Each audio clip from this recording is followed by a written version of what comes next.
Chers amis paroissiens, chers frères et sœurs, la première lecture de la messe de ce mardi est tirée du livre de Daniel, un livre qui a été écrit en pleine persécution des Juifs par le tout-puissant Antiochos Épiphane IV au IIe siècle avant Jésus-Christ.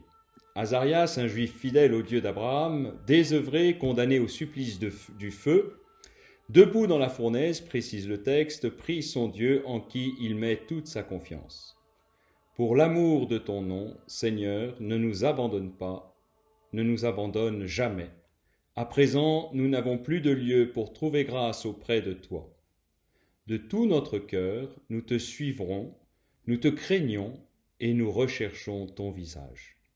Cette prière d'Azarias a une réelle résonance aujourd'hui dans notre cœur, comme au temps de Daniel. Nous n'avons plus d'église pour être en présence du Seigneur et participer à son sacrifice rendu présent à chaque Eucharistie. Nous ne pouvons plus nous mettre à genoux devant cette belle statue de la très sainte Vierge Marie pour lui demander les grâces nécessaires de pardon, de réconfort et implorer sa bienveillance maternelle pour nous et aussi nos proches. Nous n'avons plus de tabernacle abritant Jésus Eucharistie, qui de ses rayons vient transpercer notre cœur et nous remplir de bonheur, nous faisant goûter déjà dans cette vallée de larmes qu'est notre pauvre existence les délices de son paradis.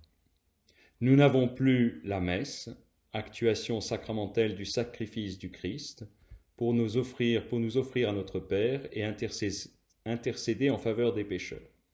Nous n'avons plus la Sainte Communion, qui permettait d'être immergés dans ce tourbillon d'amour des personnes trinitaires.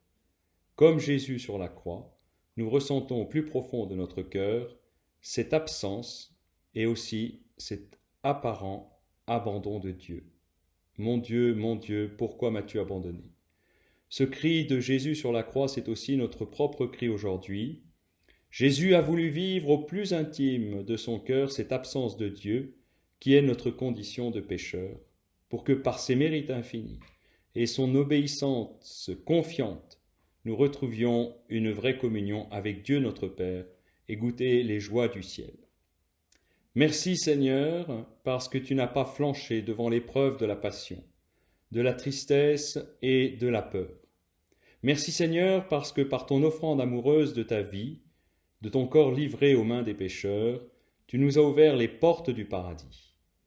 Merci Marie, parce que comme Azarias au milieu de la fournaise, tu étais debout au pied de la croix, ton cœur transpercé du glaive de l'amour maternel. Jésus, en plein désarroi, a croisé ton regard et a vu dans tes yeux tout l'amour de son Père. Ce regard lumineux et plein de tendresse lui a permis de dire « Père, entre tes mains, je remets mon esprit ». Aujourd'hui, Seigneur, alors que nous nous sentons abandonnés, orphelins, désœuvrés, nous voulons t'adresser ce même cri de confiance de ton Fils avec l'aide maternelle de Marie. Nous voulons faire aujourd'hui cette prière d'Azarias. Délivre-nous en renouvelant tes merveilles, glorifie ton nom, Seigneur.